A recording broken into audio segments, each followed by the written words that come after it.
Bismillahirrahmanirrahim. Assalamualaikum warahmatullahi wabarakatuh.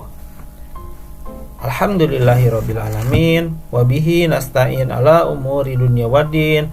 Wassalatu wassalamu ala asrafil anbiya'i wal mursalin. Walhamdulillahirrabbilalamin. Selamat pagi anak-anak yang soleh dan solehah. Bagaimana kabarnya hari ini? Mudah-mudahan kalian selalu dalam lindungan Allah Subhanahu wa taala. Hari ini kita akan kembali belajar pendidikan agama Islam secara online ya. Hari ini kita akan membahas tentang pendidikan agama Islam pelajaran 4, yaitu ayo membayar zakat. Dan untuk submaterinya yaitu yang D ya, orang yang berhak menerima zakat. Alhamdulillah. Nah, sebelum kita mulai, kita berdoa terlebih dahulu agar pembelajaran kita dapat dimengerti serta bisa lancar sampai akhir. Bismillahirrahmanirrahim. Raditu billahi robba wabil islami dina wabi muhammadin nabiyan wa rasulah. Rabbi jibni ilman warjukni pahman. Shadaqallahul azim. Dalam materi pembelajaran kali ini kita akan membahas tentang orang yang berhak menerima zakat atau disebut mustahik ya. Jadi orang yang berhak menerima zakat itu disebutnya mustahik. Dan mudah-mudahan dengan pembelajaran kali ini kalian bisa mengetahui siapa saja yang berhak menerima zakat itu sendiri ya. Mudah-mudahan ya pembelajaran kali ini kalian bisa mengetahui siapa saja yang berhak menerima zakat, insyaallah. Amin ya Allah ya rabbal alamin. Nah, sebelum kita lanjutkan pembelajaran ini, ada ayat Al-Quran yang menerangkan orang-orang yang berhak menerima zakat atau mustahik. Silahkan disimak ya. Innamas sadaqatu lil fuqara'i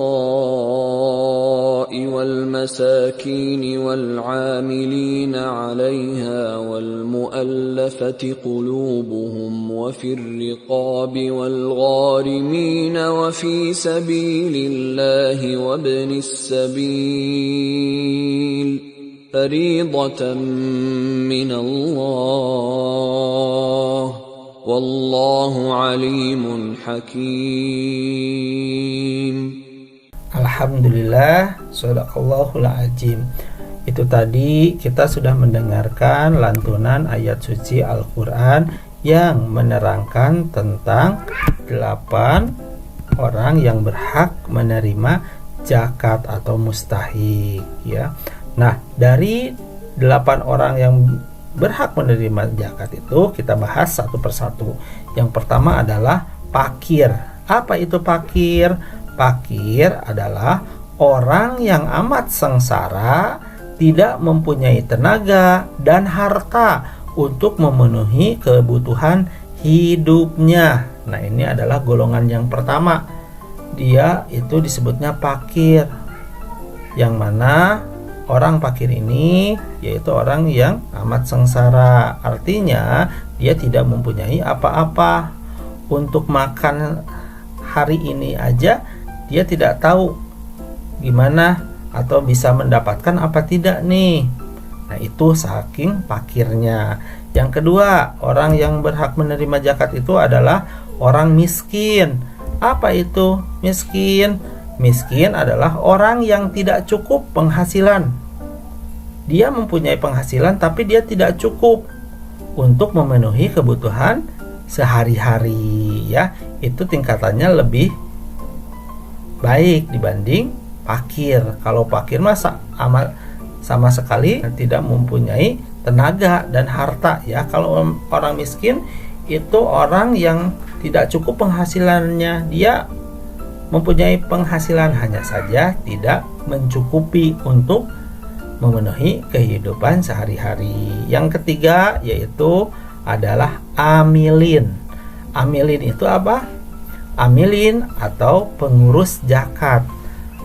Artinya amilin ini adalah orang yang diberi tugas untuk mengumpulkan dan membagikan zakat, disebut amilin. Yang selanjutnya adalah yang keempat, mu'alaf. Apa itu mu'alaf? Mu'alaf artinya orang yang bukan Islam yang berkeinginan untuk masuk Islam, ya.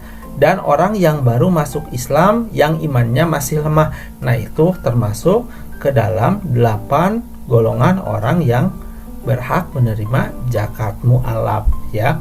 Orang yang baru masuk Islam atau orang yang bukan Islam tapi dia berkeinginan untuk masuk Islam, dia berhak menerima zakat. Yang kelima, orang yang berhak menerima zakat itu adalah orang yang berhutang. Apa sih orang yang berhutang? Orang yang berhutang karena untuk kepentingan yang bukan maksiat dan tidak sanggup membayarnya.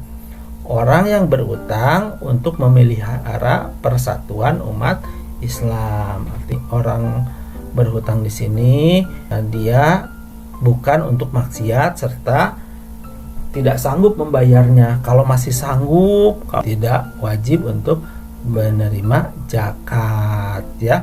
Yang selanjutnya adalah yang keenam, 8 orang yang berhak menerima zakat itu. Yang keenam adalah fisabilillah. Artinya orang yang berhak, orang yang berjalan di jalan Allah.